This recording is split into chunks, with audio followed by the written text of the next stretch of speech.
No, you don't look stupid. What would look stupid about what you're wearing?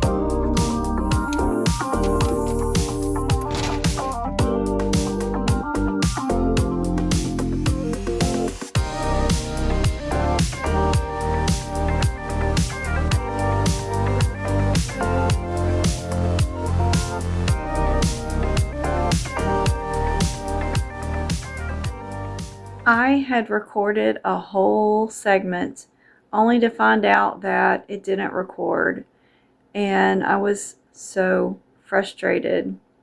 When you feel like you put your heart into something you want to say and the words on your mind right then, because everything I wanted to say was in that clip.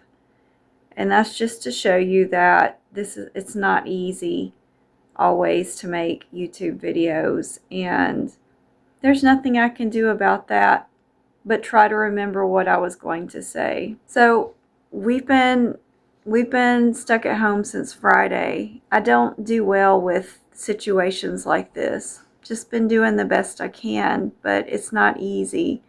And I was experiencing a lot of autistic inertia yesterday, as well as I've had some today. I've really just had to get off my butt and make myself do something. It's been really hard. Yesterday was the biggest struggle.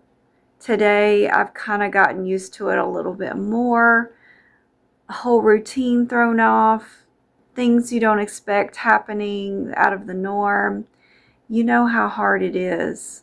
And then I don't like filming in front of my family, so I have to find opportunities to film when they're not around. So what have been some of the strategies I've had to use during experiencing this autistic inertia? Ended up sitting at the table and working on a puzzle because it was very calming for me, and my mind was so overwhelmed and so focused on everything that was going on that I couldn't calm my mind. And I found sitting and working on a puzzle did the trick for me to get my mind more calm than it was. Some other strategies I found were getting out my banjo-lele and practicing that last night. That made me feel good. As well as keeping up my Bible study that I like to do. And I read a book. I read a chapter in a book. Reading in a book is also a goal of mine every day to do. And then to try to do something with the house, because I have spent so much time ignoring things around the house, doing my hobbies, that it's got to a point of just about no return. And all these new Christmas gifts, it's been nice to get them, but you know, you're ultimately going to get some gifts you didn't ask for or you don't know what to do with. You have to find room for new gifts. And it's an extra challenge this time of year. So that and my paper clutter, because I'm a paper hoarder and I think I'm a digital hoarder. So I'm trying to deal with those as well.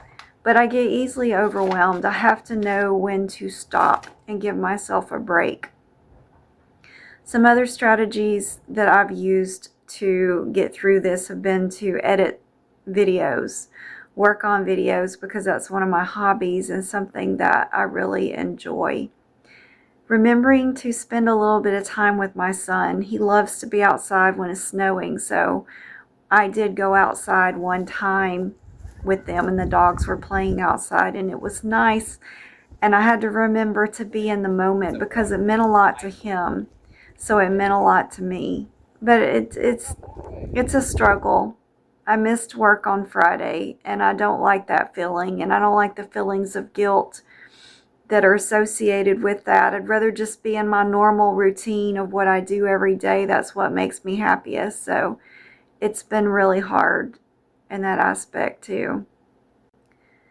This year, I would like to also focus on doing a better job with sound on my videos and taking care of myself. I've not been good the last few years to take care of myself and doctor's appointments or whatever I need to have done, PAPs, mammograms, eye visit. I missed out on that one last year. I didn't go to the eye doctor. So I can be poor about taking care of myself. Usually what comes first when it comes to taking care of myself is going to be whatever's ailing me at the moment, or whatever issue I'm having, whether it be my back, going to the chiropractor. But don't you find it's hard to sometimes remember to take care of yourself?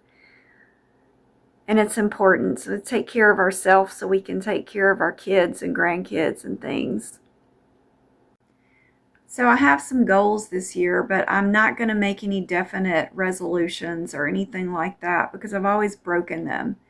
So that's my plan, to do better and try to have a better year, gain more understanding about autism and me and how it affects me, and continue sharing those experiences.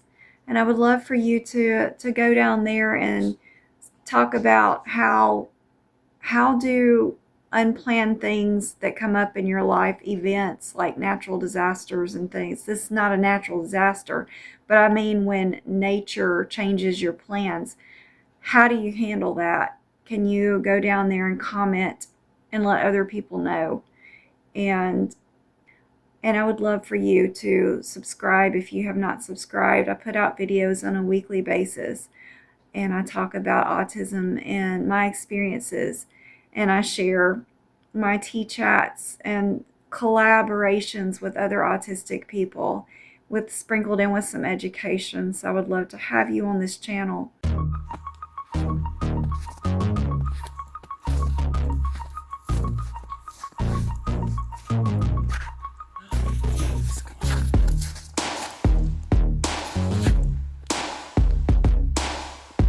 Hey, turn around.